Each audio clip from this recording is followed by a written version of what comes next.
Assalamualaikum warahmatullahi wabarakatuh.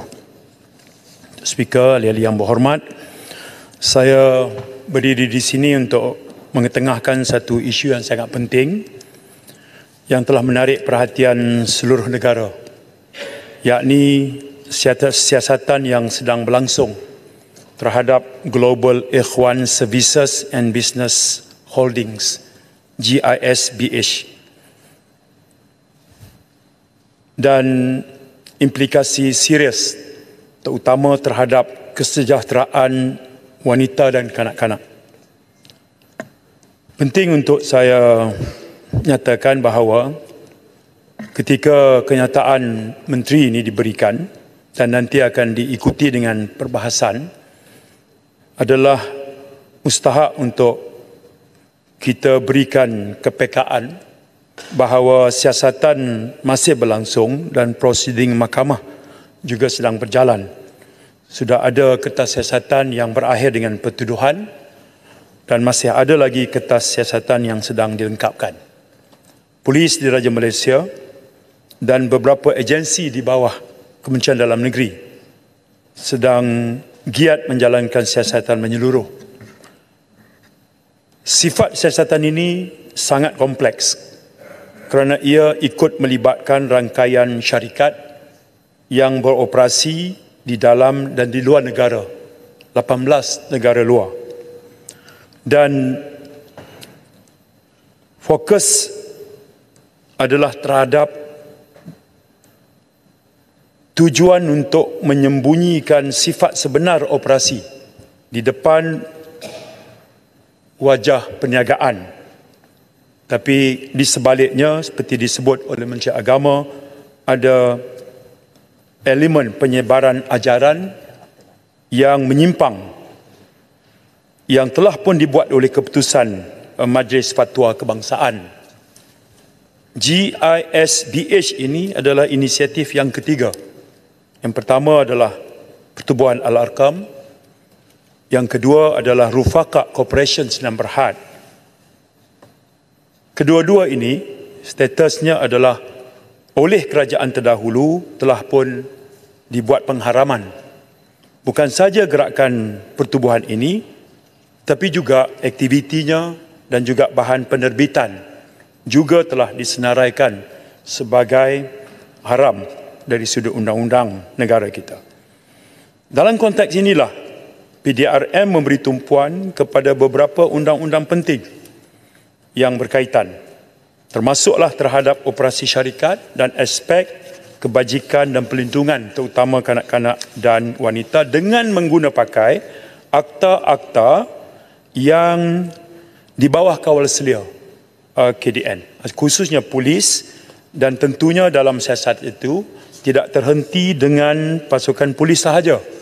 Untuk makluman yang Ketua, bahawa siasatan ini ikut membabitkan sejumlah agensi, termasuklah Kementerian Pendidikan, termasuk juga Kementerian Wanita, Keluarga dan Kanak-kanak mainkan peranan penting, kerana di sana ada Jabatan Kebajikan Masyarakat, kita juga ada Jabatan Peguam Negara, Kementerian Kesihatan, Kementerian Sumber Manusia, Jabatan Kimia, Jabatan Agama Islam Negeri, Jabatan Kemajuan Islam Malaysia, Suruhanjaya Syarikat Malaysia, Pendaftar Pertubuhan, Jabatan Immigration, Jabatan Pendaftaran untuk Pendaftaran Negara, dan senarai yang panjang. Kenapa Akta Kanak-kanak ini di bawah YB Menteri Wanita sekejap lagi akan membuat minister statementnya? Kerana ini akta yang menyediakan rangka kerja yang komprehensif untuk melindungi kanak-kanak daripada penderaan dan pengabaian serta tanggungjawab ibu bapa dan penjaga.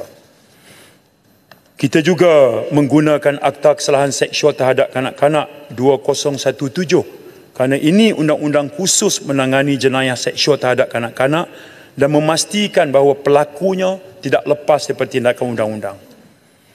ATIPSOM ini apabila melibatkan elemen pemerdagangan manusia ataupun buruh paksa.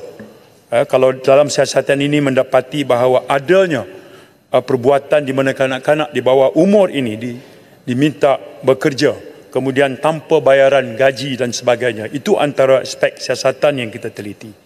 Akta Pendaftaran Kelahiran dan Kematian 1957. Akta ini menghendaki menjadi tanggungjawab orang yang mengetahui tentang satu kelahiran, memaklumkan dan membuat pendaftaran. Ini penting sebab ini akan membawa kepada identiti yang sah dan maklumat ibu bapa direkodkan dengan betul.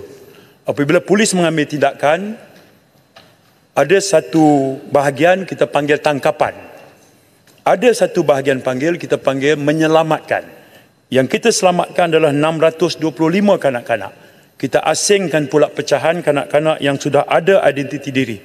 Ada sijil lahir, ada MyKad. Ada juga kanak-kanak yang tiada sijil lahir, tiada MyKad, ada yang lambat daftar, ada juga terdiri kanak-kanak yang kita kategorikan sebagai tidak sah taraf. Menjadi tanggungjawab kerajaan, sementara siasatan dibuat untuk membetulkan keadaan ini, tapi kerajaan juga harus memikirkan masa depan kanak-kanak ini, memberikan identiti yang betul, yang sah, mengikut peraturan undang-undang dalam negara kita. Kemudiannya, aspek kebajikan kanak-kanak ini akan diberi perhatian di bawah tanggungjawab kementerian yang lain.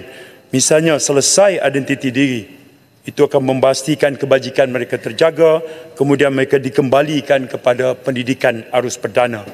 Kita ke arah itu. Kita guna pakai kanun keseksaan. Tentunya pelbagai seksyen dalam kanun ini menangani kesalahan berkaitan dengan pelbagai aktiviti di dalamnya, termasuklah kalaupun melibatkan jenayah terancam. Jadi ini antara asas kepada satu-satu tindakan siasatan dibuat. Ada juga akta kesalahan keselamatan, langkah-langkah khas yang digunakan apabila satu perintah tahanan reman diberikan. Boleh jadi 7 hari campur 7 hari, atau 7 campur 5, atau 7 campur 3. Tapi kerana ramainya mereka yang ditahan, maka tempoh reman itu dianggap belum mencukupi. Maka kita guna pakai akta kesalahan keselamatan langkah khas untuk memastikan bahawa siasatan itu tuntas, lengkap. Akta Syarikat 2016. Akta ini menghendaki siasatan dibuat bahawa mana-mana syarikat yang ditubuhkan, mengemukakan penyata kewangan yang tepat dan mengekalkan ketelusan dalam operasi mereka. Dan siasatan yang berjalan setakat ini ikut mengguna pakai akta ini. Lalu ikut dilakukan juga penyiasatan di bawah Akta Anti Pengubahan Wang Haram, Pembiayaan Keganasan dan Hasil Aktiviti Haram 2001 yang istilah biasa kita sebut sebagai AMLA. Dilakukan money tracking. Kemudian ke mana punca wang itu, di mana dibelanjakan dan tujuan apa wang itu dibelanjakan. Dan ketika kita membincangkan isu-isu ini, saya mengajak ahli-ahli yang berhormat untuk mengiktiraf bahawa walaupun siasatan sedang dijalankan, perkara ini tetap merupakan satu isu kepentingan awam yang signifikan. Perbincangan kita mesti mematuhi peraturan Parlimen sambil membenarkan siasatan yang bermakna ke atas kebimbangan-kebimbangan yang saya anggap mendesak ini. Adalah penting bagi kita untuk mendekati topik ini dengan sensitiviti, memandangkan sifat ataupun elemen jenayah yang terlibat. Kementerian dan kerajaan mengambil serius tuduhan-tuduhan ini. Namun adalah penting bahawa kita menjalankan siasatan secara menyeluruh berdasarkan undang-undang sedia ada sebelum membuat kesimpulan atau penilaian. Yang jelas, tiada motif politik sama sekali dalam kerajaan mengendalikan kes ini dan jenayah terhadap kanak-kanak berlaku. Kes yang sudah disabitkan itu tertuduh membuat pengakuan, sudah dipenjarakan 10 tahun. Itu melibatkan penderaan terhadap kanak-kanak. Dan ada kes yang sudah pun dituduh. 15 kes sudah dituduh setakat ini dan menunggu tarikh perbicaraan. Wujud pelanggaran terhadap banyak undang-undang.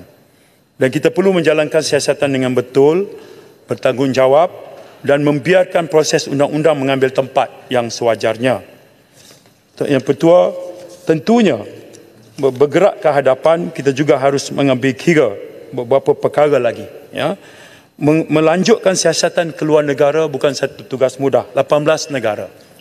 Kalaupun kenyataan awal Ketua Polis Negara turut menyebut kegagalan syarikat ini untuk membayar cukai pendapatan atau cukai perniagaan dengan lembaga hasil ataupun wujudnya perbuatan tidak membayar gaji misalnya. Apabila polis luaskan siasatan kepada entiti perniagaan ini di luar negara, 18 negara, tidak membayar cukai dan tidak membayar gaji, itu adalah merupakan kesalahan yang serius di negara-negara berkenaan. Untuk itu, pihak polis sudah pun memulakan langkah menghubungi negara-negara yang berkenaan dengan kita pakai MLA, singkatan untuk Mutual Legal Agreement, bagi memudahkan kerjasama itu dibuat. Dan sementara Yang Berhormat Menteri Agama sudah pun memberikan kenyataan, saya ingin mengesahkan bahawa siasatan pasukan polis takat ini ikut mengesahkan ada pengakuan bahawa amalan terhadap ajaran aurat Muhammadiyah ini masih lagi dilakukan oleh kalangan yang kita tangkap dan di soal siasat masih juga berlaku. Jadi kalaupun ada kenyataan di luar yang menyebut bahawa mereka sudah pun tidak lagi mengamalkan itu kenyataan. Kita akan hanya bercakap berasaskan kepada butiran dan dapatan siasatan yang berlaku. Ya, dan Jabatan Pendaftaran Negara juga tidak selesai di sini. Kita akan membina family tree untuk mengesan susu jalur bagi mengelakkan masalah nasab ke depan nanti. Kerana kompleksnya apabila anak-anak ini ditinggalkan dalam keadaan tidak mengenali susu galur keluarga. Itu semua dilakukan secara telus oleh pakar-pakar psikologi kita. Di polis kita ada D11, Jabatan Kebajikan Masyarakat. Mereka inilah yang ini melibatkan peranan yang besar bilangannya. Ribuan anggota polis dan juga pegawai kerajaan di peringkat kementerian-kementerian memperhalusi isu ini satu persatu. Diasingkan setelah dilakukan apa yang kita panggil sebagai proses crisis intervention terhadap kanak-kanak ini. Ada elemen traumanya, ketakutannya, ada aspek penderaannya, ya, yang itu real, suatu yang nyata, dan bukan mudah satu proses ini nak diambil, terutama kalau melibatkan kanak-kanak di bawah daripada had umur yang boleh bercakap dengan berani berterus terang. Ya. Itu adalah proses yang sedang berjalan, dan saya akhiri kenyataan ini kerana nantinya saya dipahamkan bahawa akan dibuka kepada perbahasan dan kita akan memberikan maklum balas selepas itu. Terima kasih.